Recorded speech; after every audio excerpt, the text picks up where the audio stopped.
SFX presents the indoob podcast with your host, T. Sterling Watson.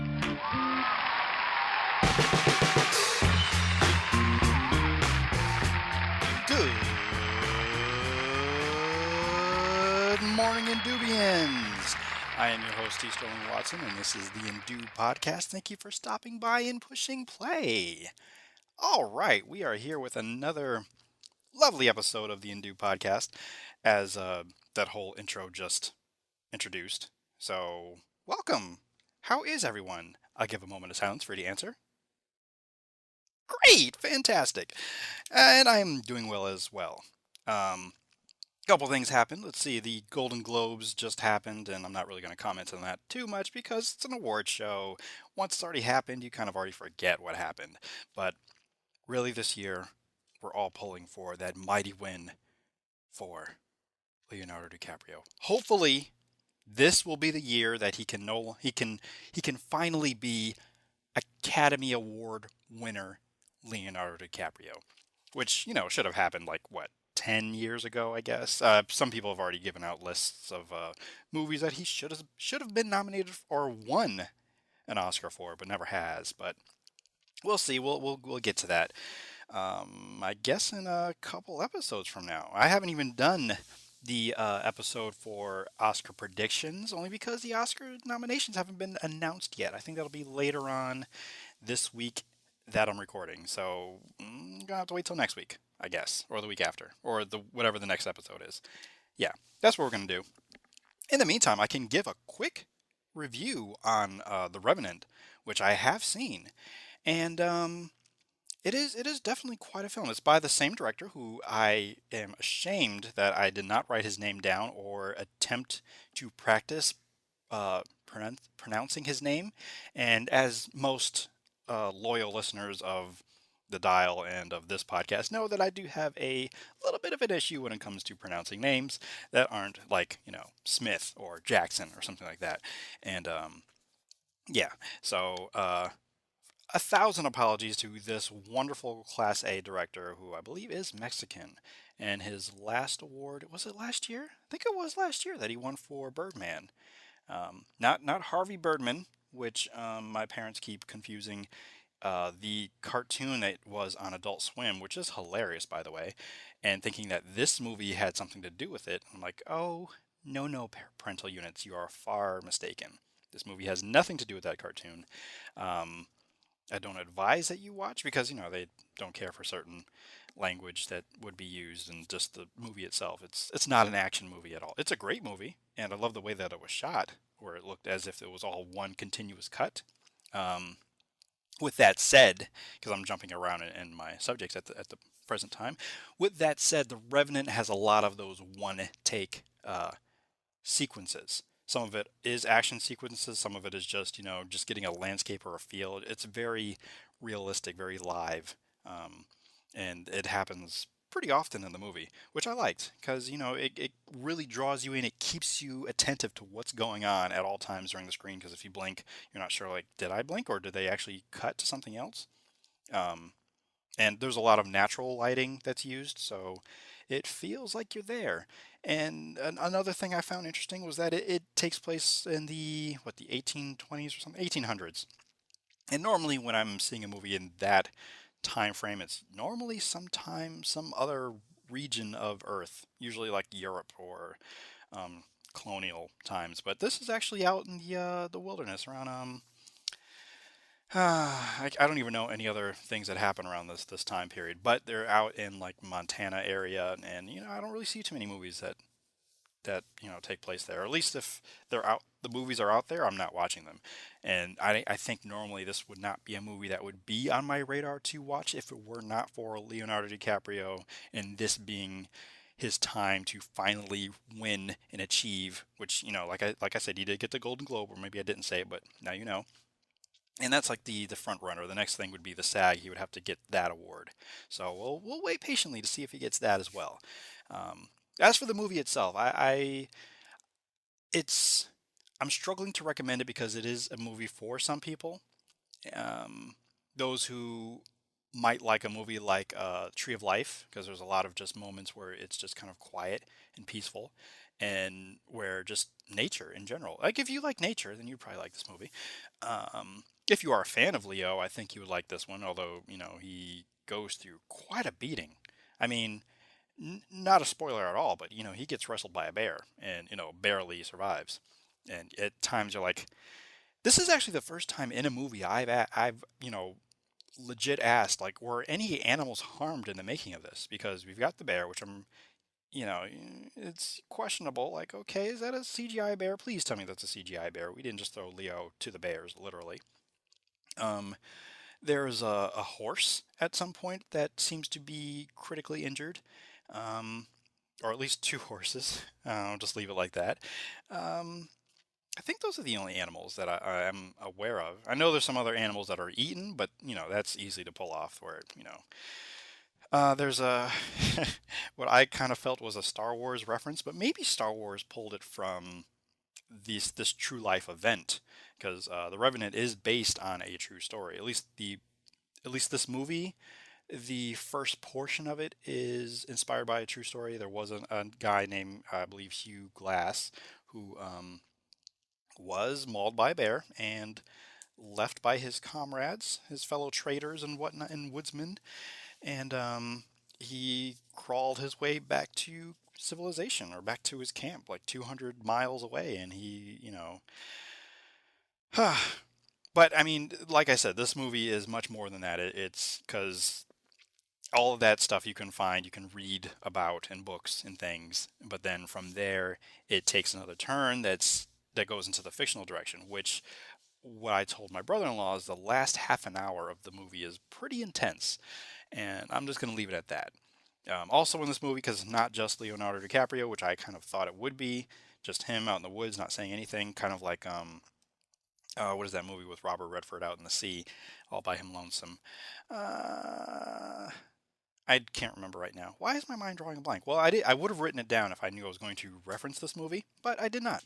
And there is more dialogue in the movie than I thought there would be, because there are other characters. There's other Native Americans, other like indigenous folk, which I'm glad Leo kind of talked about in his acceptance speech, saying that we need more films like this, not necessarily like this, but about the indigenous people, um, and trying to maybe get people to represent, or actors to represent these people, because it's very underrepresented.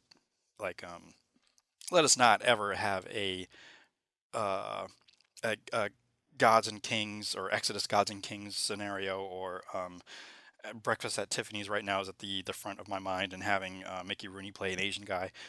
Yeah, let's not ever do that. There's people out there. That's all I'm saying. I'm just calling it out like that. I did not talk about Star Wars. I figure it's safe now. It's been out for almost a month now. Yeah, it's almost out a month. I think it's already crossed the 1 billion mark. Can we check the records on that? I know it just opened in China recently, and this is their first Star Wars movie. So I guess we're not expecting it to do huge amounts of numbers. I mean, they did try to catch them up recently, but you know, it's Star Wars, so they're going to catch on. They're going to be like, oh yeah, we like this. We want more of this. Oh, what? There are six other films, and then the last three, which happen to be the prequels, are total disasters. Well, not total disasters. There are people out there, there are websites that are trying to make claim to say, like, okay, yes, we know that the movies are bad. We know there's such a thing as Jar Jar Banks. Now, there are some things that are good. And I actually saw a couple of these lists that pointed out, like the thing that the Queen wears, all her headpieces and her wardrobes. Sure, those are great. You just have to sit through hours and hours of Senate council hearings and meetings that, I don't even, that's why I don't watch C-SPAN. I don't want to watch this in a movie. Pod races, those are cool, so just fast forward to get to those scenes. This is for my fellow Indubians in China that might be stealing the podcast from, because I know they have heavy internet restrictions. So if you're pirating just to listen to my podcast, first of all, I'm honored. Thank you very much. But yeah, I'm just trying to give you a heads up. There are definitely lots of resources out there to let you know what you should and shouldn't watch from the prequels. And from my understanding, in my blurred community, I don't think that we actually acknowledge that they exist. So all of this that I'm talking about, I'm just kind of just making it up, pulling it out of thin air. The prequels, what episode two? I don't know what that is. We're gonna move on. But Star Wars: The Force Awakens, totally worth the money. Maybe not necessarily in 3D. However, there are a few shots because I wanted to do it. I wanted to do it big. I wanted to go to IMAX, 3D. I wanted to see everything. I want those lasers shooting at my face. Did it happen? Not quite. I think it did a little bit, but I wasn't like ducking and dodging like I did for Gravity. But there was an awesome scene um, at one of the Imperial ships, the Empire ships. They're just kind of just floating out there in space, and I almost was tempted to reach up and touch it, but I didn't. I was, I decided to stay in my seat, stay calm, and just watch the film like all the other um, Star Wars aficionados there. Actually, no, actually no, a good number of them were. Because I think most people there, maybe 98% of the people there, had some kind of Star Wars memorabilia. Why am I struggling to say this word? I'm sleepy. That's why. Um, and myself included, I didn't have a Star Wars shirt until the day before because I like Star Wars, but I didn't really like it like that. You get what I'm saying? I mean, I'm a fan, but I'm not like a die-hard fan. I, I I like my things, but I don't have the criteria to fully represent that. I don't feel like sometimes a true nerd or a geek about these things because I can't represent. I can with X-Men because I have an X-Men shirt. I officially have a Avengers T-shirt now, and I'm going to be hopefully soon getting some patches to put on my little jacket that I got. My little action jacket that I like to call it. So there's that. But as for Star Wars, I'm a fan enough or a nerd enough that I know references and things and like, but just not some of the nuances like the planet that Luke is originally from. Is it Tatooine? Don't correct me. That's okay. I will take the hit if I'm wrong. I will take the celebration if I'm right. Either way, I'm just saying I know some things, or I know enough to get by.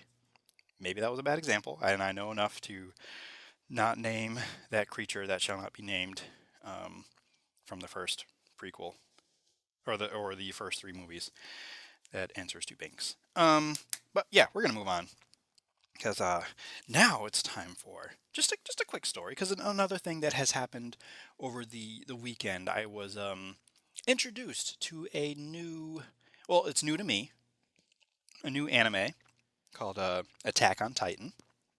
It is currently on Netflix. It did start as a manga, as most, well, I don't want to say most, but a lot of anime does. It starts, in a written kind of, I'll put it this way, in a comic book kind of form or a graphic novel for some of those Americans that aren't quite as well versed. Um, but it started in that sense, and then it got animated into like, well, an anime or an animation, Japanese animation cartoon show. I don't even want to call it cartoon because it is animated, but it's not a cartoon. It's weird. There is also a live action movie which I am curious about, but not too sure about. I don't know if it exists anywhere that is streaming, but I rather finish watching what's available on Netflix before I try to investigate that. Now, I say all that because I had already rated it on my Netflix account without watching it because I want to say it was 2 or 3 years ago that my Netflix account was hacked. I want to say it was hacked twice. I think it was twice. It was probably twice because I think I had to end up resetting everything, which sucks because I was a member for quite a long time. Almost, I want to say like 2004, maybe 2005, 2006. It was very very early that I joined Netflix. Back when getting the DVDs every day was a big deal. Now, I mean, it was way before streaming. I'll put it that way. It was before streaming happened. Way before the debacle and disastrous Quickster ever arrived on the scene. Yeah, you guys remember that? Yeah, that was funny. Um, but yeah, it was a long time. So with all of that, I had all these movies rated. Netflix kind of knew me, pretty well. And you kind of don't want to get that kind of screwed up because it's good at recommending things for you. And I thought that was pretty awesome. And now someone comes along and just, hacks my account and starts watching things that I don't watch, that I don't want to watch, and I probably might not even like, or so, maybe I might think. And that really kind of it makes you feel violated, and it's really upsetting. And I feel like maybe I have discussed this before. I don't know, but I think I wrote about it. I think I did write about it on my blog, so I'll try to remember to um, post a link somewhere in either the description or have you go look for it, my faithful listeners. But yes, I did discuss this once before via my blog, but just that feeling of being violated, someone coming into your account and start watching things without you knowing about it, first of all, not knowing about it, and then, just screwing up your whole rating system.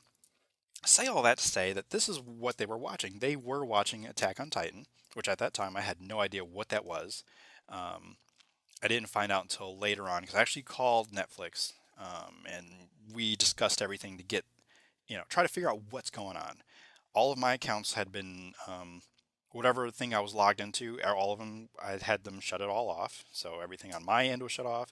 And then I found out that the guy who was actually stealing my account, he was in the UK.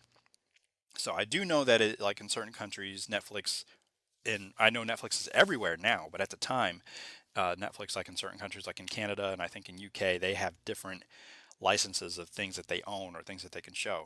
So maybe, perhaps in the UK, they're not allowed to, or not allowed, but they don't have like the authority, the license to show certain things like maybe Attack on Titan. So there would have to be some kind of lines to be crossed, ponds to be crossed to get someone's account that does have access to it and they can watch it by whatever means necessary that they found.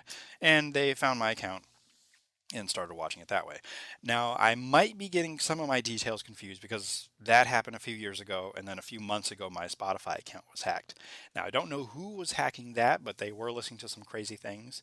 Again, messing up my, the algorithms that uh, give me the music that I like to listen to, which I think is still kind of messed up because my last few weekly recommendations playlist that Spotify makes for me is still a little off because it's pretty EDM heavy, and I do like a couple bass drop here and there, but sometimes it's just too much, and like there's got to be more than just this.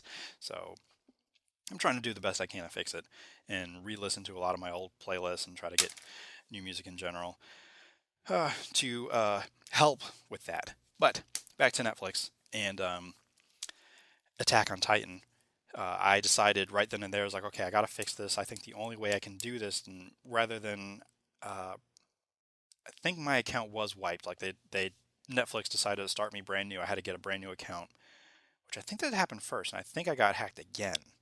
I remember getting hacked twice, and the first time I actually had to lose everything. The second time I went back and tried to start rating movies that I've seen before, and just trying to start fresh, which kind of hurt me down deep to my soul because I people that know me know that I watch a lot of movies, and that was a lot of ratings I watched in a span of let's just say 5 years, 5 6 years.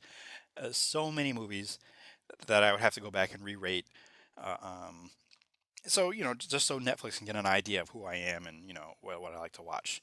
But then once the last attack happened, the Attack on Titan was one that was watched the most. Even the guy I talked to on the help desk at Netflix, he was very, very friendly, very helpful.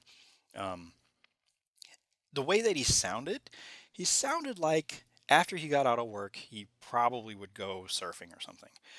If not that, he just sounded like a really chill, kind of relaxed, cool dude. Like, you know what? I don't even drink beer, but I would go get a beer with you because you just sound just that down to earth. And I hope, and I made sure that I wrote an email to whomever to let them know. It's like, hey, this guy was awesome. He really helped me, and I wasn't like super upset and mad and like rah, rah, rah, but he was great. He was very helpful, and he reset all of my like passwords and everything.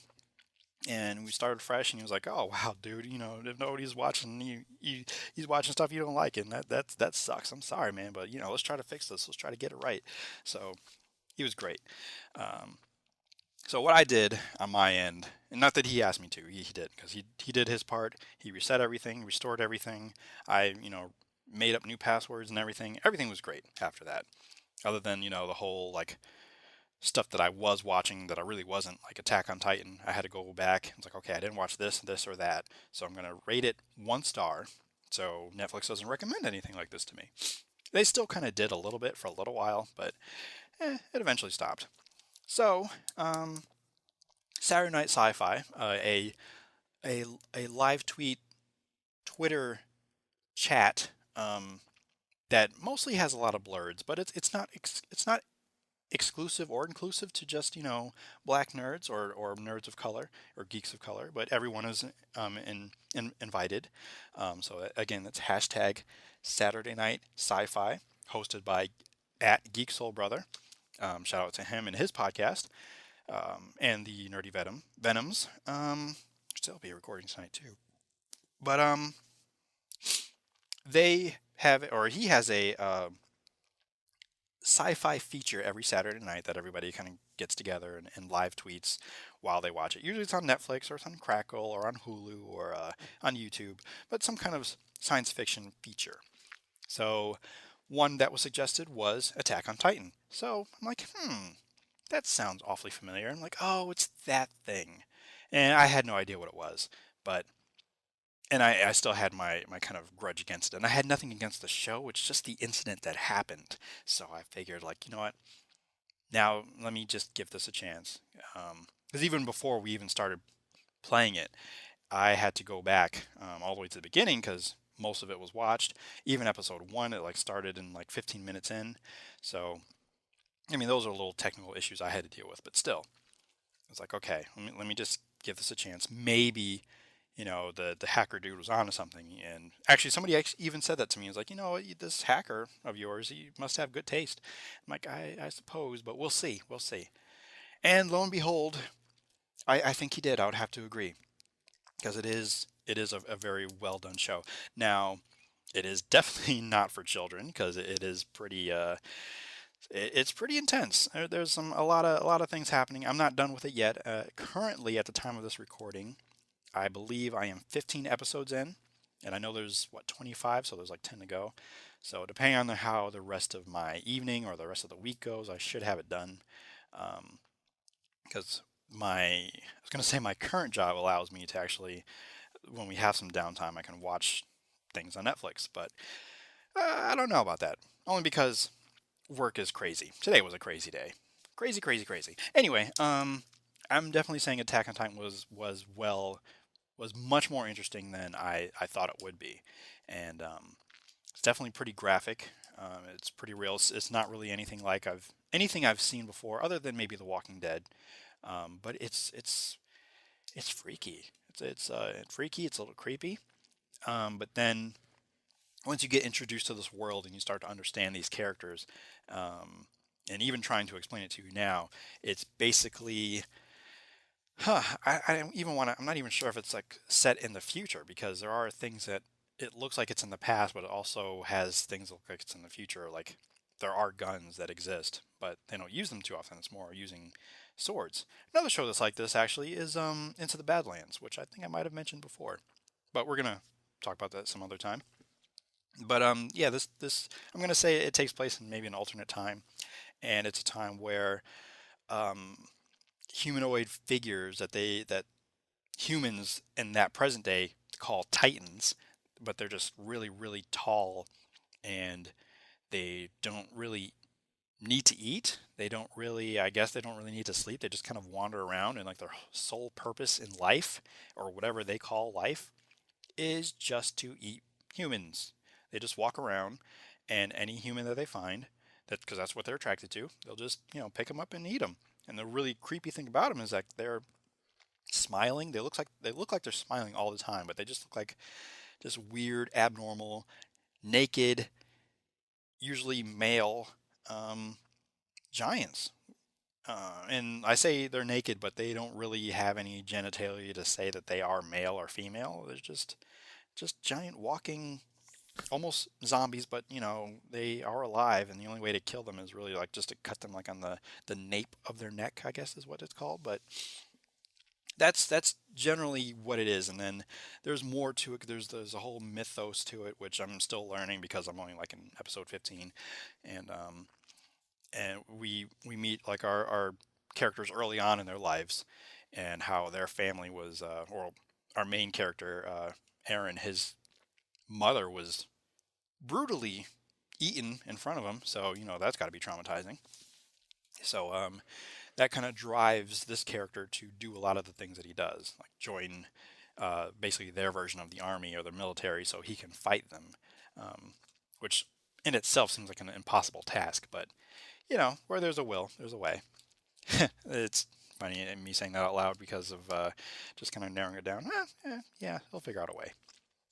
When you actually see it for yourself, if you ever come around to seeing it, which is why I'm struggling to recommend it because it is so visceral. Um, yeah, it's let's just say you've been warned if you do decide to ever watch it if you're into anime. Um, there is no, as far as I know, there isn't an English translation. Like it's not dubbed. You just have to read the subtitles. So if you have a problem with that, then I mean, you can't read it then, or you can't watch it. But if you don't have a problem, then go for it. I say check it out if you're into something a little weird, something a little different, that might be a little creepy. And then I recommend maybe some happy cartoons afterwards, just in case it's a little too much for you. But that's just warning you. In the meantime, I'm still on board. I'm thinking it's very entertaining, and I'm gonna see it through. So yeah, there you go. So that is my recommendation for you for this particular episode. Not that I have a recommendation for you every episode, but just thought I'd say that. Um, as for other things that have happened so far this year, and again, the day I'm recording this, it's page 12 of 366. Yeah, those are for those people who are still counting days. I'd like to see you still do that next month. Um, yes, so a few things happened. We lost Natalie Cole, the great Natalie Cole. We actually lost her on the 1st of January, or was it the night before? Not sure, but that was a pretty big hit, pretty big surprise. Um, I gotta say, "Everlasting Love" is like probably like the number one song most people know her for anyway, but it is one of my favorite songs. It just always puts you in a good mood anytime, every time you hear it. And I mean, it also might remind you of the eHarmony commercials because it's like their theme song. And yeah, it was a quite a loss, quite a surprise because it came out of nowhere. But she was a treasure, one of those people like, oh wow, I can't be kidding, or you can't be serious. That was pretty sad. But then the most recent one was David Bowie, which I was surprised had that even happened. But apparently he has been diagnosed for cancer and had it for like the last 18 months or so. And then he just came out with an album on his birthday, and his 69th birthday on what, that Friday, Black Star, which I have not listened to yet. I can say that I am not a huge David Bowie fan. I am, familiar with him and his music, so he's definitely someone I'm familiar with. I think one of my, because as a musician and an actor, I'm a fan of both, because I know his music and his movies as well. And one of the movies I like him most in is playing Nikola Tesla in The Prestige, a very underrated Christopher Nolan film that just like I said, it's underrated, so it doesn't get as much attention or play as say the Dark Knight trilogy. Um, but hey, it's still an awesome film, and I thought he did a great job. And he's just one of those guys who once you start to read or learn more about him, you find out it's like, oh wow, he was responsible for that too, or he spoke up for this, and I mean he was influential in getting more um, black artists involved, or on MTV not involved because they were making videos and doing stuff, but MTV wasn't playing it until it came by, and it's like, hey, we gotta change this. He was he's got some I don't know if he's actually interviewed in 20 Feet from Stardom, but he is definitely a central figure in that documentary. So if that is still on Netflix, I'd say check that out. Um, his son, Duncan Jones, I believe his name is. Yes, it is Jones. But Duncan Jones is also a filmmaker, and he's made two films that I really do enjoy. One of is called Moon. highly recommended. I don't know if that is streaming anywhere. I don't think it is, but I definitely say if you can find it, go check that out. That is an amazing film with another underrated actor, Sam Rockwell. And then the other film that he has done, and he's done, I think he's working on another one now, or is about to come out. I think it's, see, my mind is drawing a blank again. I was not prepared to even talk about this one. Uh, um, Warcraft? Never mind. But Source Code is the other film that Duncan Jones has made, which I also really like, starring Jake Gyllenhaal. And I definitely say check it out. Both of these are also in the sci-fi realm. I mean, it just lives in that realm. It's great, and I definitely say check it out. I would almost want to say that Moon might be somewhat of a tribute to uh, Space Odyssey in a sense. In a sense, I mean, you can easily play that song somewhere in that movie, and it just kind of fits in my opinion. But yeah, so that's all that's been going on so far. I mean, there's still a whole lot of stuff going on, and in a second or a few minutes, I'm gonna throw it over to this episode's edition of Diner Dish. Again, shout outs to Ariel and Didi, um, and our hilarious or lovely and informal, uh, inspirational, entertaining chat. Hope you have a great time listening to that. And also be sure to check out their podcast, which they formerly had Catnaps and Cognac, and now it's Stiletto Stoners Potluck Dinner, I believe. I thought I had the webpage open. Potluck Dinner Podcast. But also they're just on Twitter a lot too, so you can check that out too. Back to David Bowie for a hot second. I can recall one of the first times I recall listening to him, and that was I think I want to say maybe not necessarily late in high school, but I had always seen him, but I was never really sure about him. And now it makes sense because he's one that was a chameleon, always changed his look all the time. And for a long time, even as a kid, before I was actually really aware of who he was and the music he was doing, I thought that Ziggy Stardust was one person and David Bowie was someone else entirely. But I was a kid, and things are confusing when you're a child. So yeah, but yeah, it wasn't until my cousin actually, I think she was into blogging at the time, and she had wrote something about about changes in that particular song, and it wasn't until then that I actually really sat down and gave a good listen to some of his music, especially that song, and how it related to her and her life, because she, like me, is a creative person and is one that felt that they didn't quite fit into the world, or they knew that they were going to be different, and they knew that changes were going to be happening to them, and they were just going to be going into different phases in their life, and she was definitely one of them, and still myself, I'm still going through different changes and embracing change. Sometimes I don't want to, but sometimes you just kind of have to. That's part of life. But she was already ready for it at that age, and I feel like that song that at that time was definitely, and maybe still is, something that's very close to her, something that's very personal. And I still, because of her introducing that song to me, that is one that I kind of go back to every once in a while. I'm like, yes, changes, because change is inevitable. Even though I do have a keychain, or I used to have a keychain that read that change is good, but dollars are better. But change, is something that is good, that we need to embrace, even if it hurts sometimes. But it's inevitable.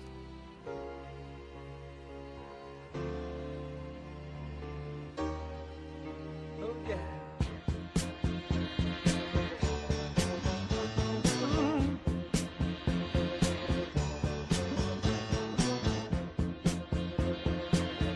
Still don't know what I was waiting for, and my time was running wild, a million dead-end streets, and every time I thought I got it made, it seemed the taste was not so sweet. So I turned myself to face me, but I've never caught a glimpse how the others must see the fake car. I'm much too fast to take that test. Changes. Turn and face the strain. Changes. Don't wanna be a richer man. Changes. Turn and face the strain. Changes. It's gonna have to be a different man. Time may change me, but I can't trace time.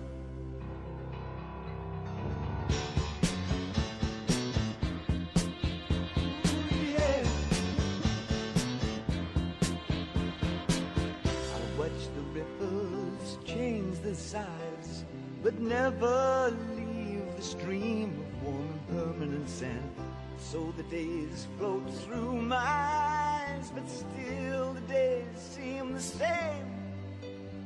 And these children that you spit on as they try to change their worlds are immune to your consultations. They're quite aware of what they're going through.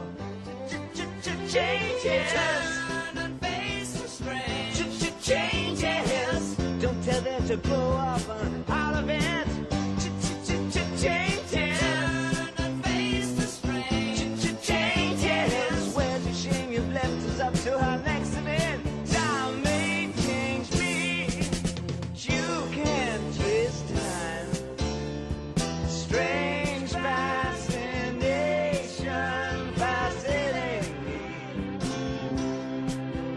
Our changes are taking the pace I'm going through. Changes. Turn and face the strain. Changes. Ooh, look out, you rock and rollers. Changes. Turn and face the strain. Changes. Pretty soon now you're gonna get older. Time may change me, but I can't trace time. I said that time may change me, but I can't trace time.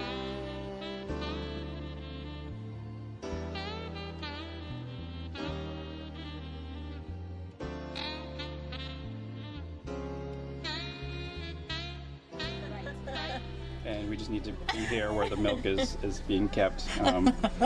Speaking of milk being kept, do you watch Bob's Burgers? Occasionally, I do know you guys are fans. Okay. So there was an episode where Tina made a boyfriend with the person who works behind the, at the milk counter. And I made a friend a couple of days ago that same way. There was somebody back there and I needed to know where the eggnog was, so I opened it up. I was like, excuse me, can you tell me what the eggnog is? It was funny. It was really funny. And she said, over there. She was like, over there by the beer. Wow. Yeah, it was great. So convenient. Yeah, I've never spoken to anybody behind there before, and I'm sure they don't often get people talking to them. So No. yeah. It is weird, if you do open the door and you see a face on the other side. Yeah. Oh, sometimes there's it's someone jarring. there. Oh, somebody does work here. I'm so sorry. Did I interrupt? And you just want to close it back, and I'll come back later. It kind of reminds. Do they have those Tropicana? Not Tropicana, but Florida Natural. There we go. Mm-hmm. Do they have this commercial here where it's somebody when you go to pick your orange juice, someone from the Grove actually? Yeah. I would be freaked out if that happens. Oh, that's happened. Yeah. Yeah, going to the grocery store and getting some orange juice, and then you're trying to fight it back and let go. And there was somebody back there. Peek in, see some sunshine. Yeah, it's happened. I love it. There's a straw. Right. I did have to go back because we were talking about the mailbox incident. Paul Scheer talked about when he worked at Blockbuster. He would go hide in those drop-off bins. Oh my gosh.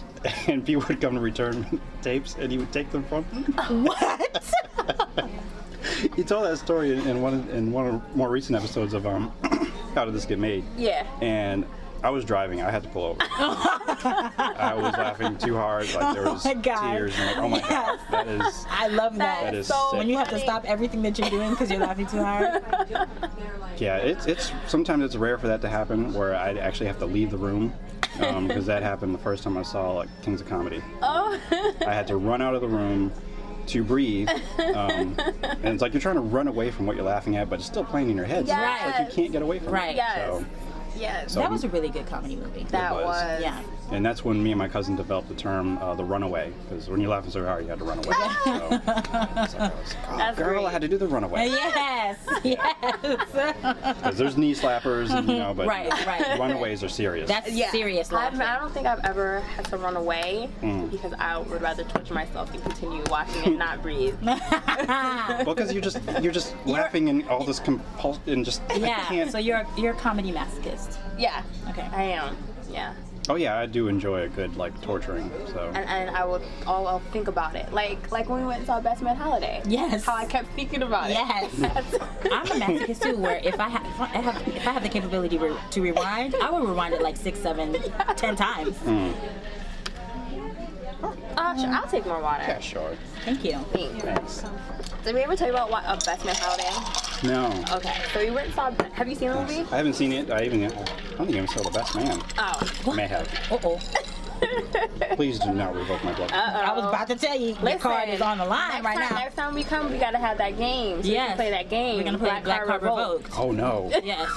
Because I've been in danger many times. yours is about to get snatched right now. That's when I start pulling out all my Black history facts. Oh, did you know? Tell us more about Kwanzaa. Yes. Umoja. So there's faith, there's creativity, determination. In Best Man Holiday, two of the main characters, they get into a fight, like an actual fight.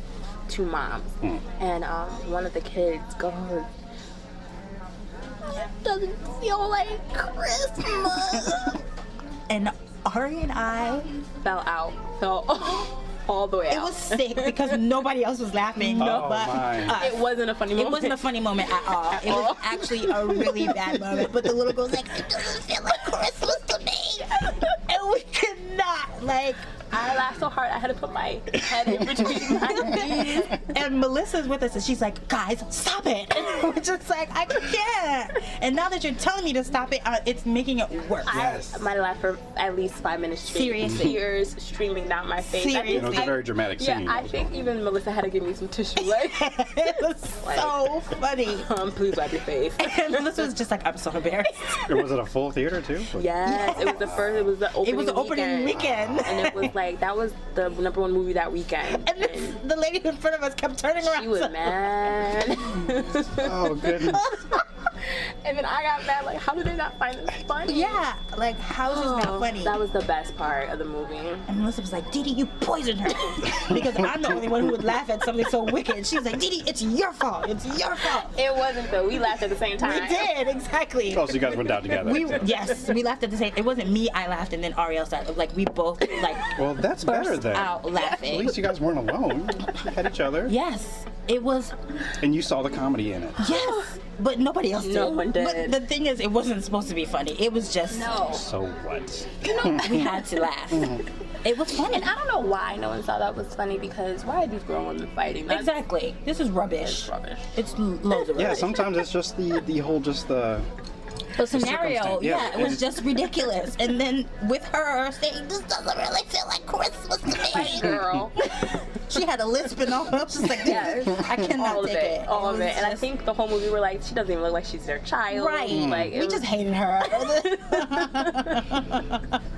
Was she the one that was birthed in the car that Morris Chestnut caught? wow. You just need to see the movie. Yeah. And then more than likely that will come up, and I will probably be in tears too. I hope you laughed just as much as we did. Because it gave us When I do, I'll probably send you a good text laugh. It was so good. And this movie came out, 2 years ago? 2 years ago. We still say it now. My roommate the other day said it doesn't feel like Christmas to me because of the weather, and she said it 3 times, and the whole time I was like this. Oh my God. Hold back my laughter. Torturing yourself again. So funny. Man, I love those kind of laughs though. Ooh, the And best. it's happened to me too, and this was actually meant to be funny, but nobody in my class found it funny. Now the other thing is that I think a lot of people just don't really pay attention to the song 12 Days of Christmas. Okay. And just thinking about the fact, what if you actually got those things every day for those 12 days? Yes. Someone wrote a story about it, and, well, it was a comedy, and it's taking the position of the father of the woman who's getting all these things, and each thing is coming each day. Like, you're not getting just one partridge in a pear tree. You're going to end up with 12 partridges and 12 pear trees. Jeez. So if you actually think about that, and how each day you're getting, another set of 3 French hens. Oh my God. And the insanity must be causing this father. All these damn birds. Yes, pretty much. And no one else in my class found this to be hysterical. And like as we kept reading, because I think we all had different parts, and someone was reading, and all of a sudden, I'm just losing it because I'm thinking about how You're insane. able to actually visualize it and how crazy it would be. It was insanity, and I was the only one laughing, and like nobody else in my class, and I was like sitting in the front of the class too. So, like, I don't even care anymore, you guys. You are missing out, and this is just the funniest thing. Gold. My This is gosh, that's so good. The That's teacher actually appreciated it. She even gave me a copy of the story. And you can there's actually someone who wrote a radio play based on the same scenario, and this woman is writing letters to her true love, who, I don't even want to spoil it. I want you guys to go look it up. It's called Yet Another Partridge. I think it's Yet Another Partridge, I think it's called. Oh my gosh, and I'm singing the song in my head now. Right. Yeah, and it goes through each day, and like she's writing letters like, "Well, thank you so much for the partridge in a pear tree. It's so nice. I don't know what to do with it, but thank you." And then the next day is like, "Oh, thank you for the turtle doves. You're so sweet." And another partridge in a pear tree. And now I have 2 to balance out the fireplace. It's great. And then by the 10th day, she's like, the government's calling.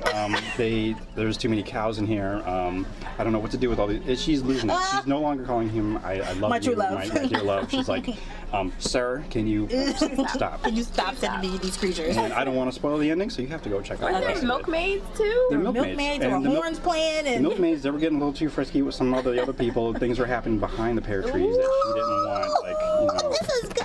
people, it's... I love fan fiction. Ooh, And- this would be Fan great fiction. before Christmas. Yes, Yeah, I showed it to my mother. She kind of died laughing a little bit. I love it. And it's done with a British accent because it's written by a British person. So, That's awesome. so have to definitely check it out. look into it. 'Cause Yes. it is hilarious. Because I've watched it by myself and just cackling away by myself. 'Cause it was good. And I never thought about the ridiculousness of getting all these birds. And, Yeah. And oh, by the way, a little bit of a spoiler. She is allergic to eggs. So, Oh, great. so the geese are The laying. geese are laying. Yeah. Wonderful. Yeah. Something geese are laying. 6. 6. Which I think ends up being like 36. I think by the end of it. By golden ring. That's all I want. Just send me those. Keep everything else. Well, what's a calling bird? Based on, because the video I watched, I had pictures to a company. I was like, oh, okay. It helped visualize the story too. But it looked like just black birds, like ravens. Oh. So, I mean, originally, because I did some research too, because I get curious, nosy about things. Like, what are these gifts? Why would someone give a... It started out as collie bird, but then they changed it once To it got to calling bird? Yeah, America's calling bird. Oh. So, it's weird. Again, I don't know what someone would do. Oh, okay, what's French hens? Yeah. What happens to I don't know 7? what would be French. What's at 7? Is that the maids? Were you counting all this time? I think you were. I'm just trying to figure out, like, I'm at 7 geese are no 6. 6 geese are laying. laying. 7 swans are swimming. Yes, swans are swimming. alliteration. Yes, alliteration. What's 12? Drummers. Drummers. 12 drummers, 11. 11. 11 leathers leathering. Lathering. Is that what it is? Yes. No, it I'm is. not. I was like, what? I don't think I know the words of the song anymore. That's the dominatrix version. Oh! It's 11 Lords of Leaping. Yes, 11 lords. Oh, and that's probably who the French maids were messing with. Ooh. Leaping lords. Oh, you said French maids. They're just milking maids. Oh, milking maids. Oh, milking You- maids? Yes. Or you know maids of what- milking. What were they milking? Cows. The cows? Yeah. Were there cows in the song? Yes. Well, not in the song, but But you would that's what they assume- came with? Oh, I thought they were lactating, like giving. Oh, that's another version of the song. I've That's never what heard of. isn't that what a milkmaid is? With the pigtails? Like back in the days, like rich women, they would have the babies, but then have someone nurse the children. Someone else would nurse the children. So I thought that's what they were. That's another spin to it. Oh, we gonna make our own story. I love it. I don't know if Get black ready people for know what a next partridge is. Christmas. They probably eat it, but whatever. Can you fry that? We can find a set of turkey this That's year. right. Everyone just We get all these damn birds. There's some way they got to get rid of them. So. Yes. Gosh, that's so funny. It was a mighty Thanksgiving. Yes. Put some adobo on it. Full Aw. Yes. Jerk off.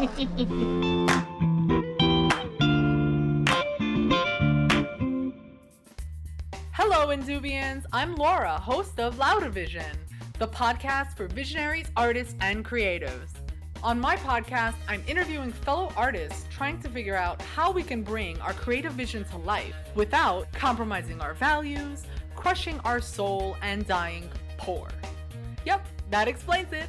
You can listen to the Loudavision podcast on lauramioli.com and connect with me on Twitter at Loudavision. Hey y'all, I'm Courtney Hinton of VerveHouseCollective.com. Verve House Collective is all about creatives, entrepreneurs, and those who want to live an awesome life full of intention. Again, that site is VerveHouseCollective.com, and we'd love to see ya.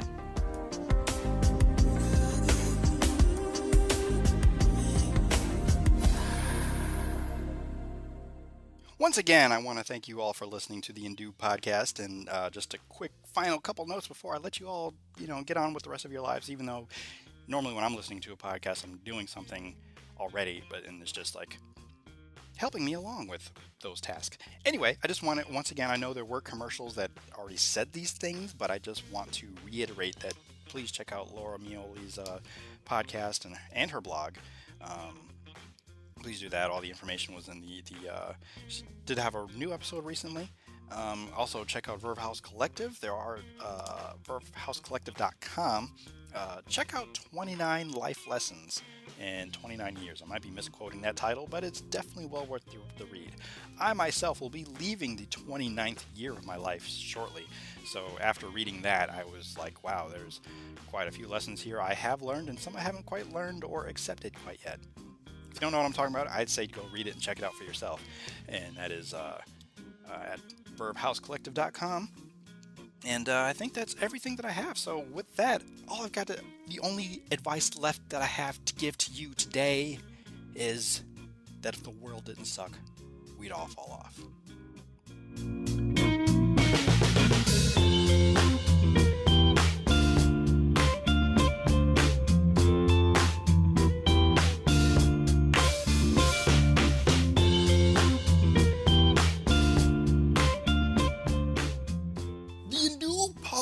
Was recorded on planet Earth and is an extension of the Indoob blog found at indoob.com. You can subscribe and find more episodes on iTunes and indoob.podbean.com. You can also follow Master Sterling on Twitter at indoob. I am not allowed. This is Bilford signing off, and this has been another 3SFX production.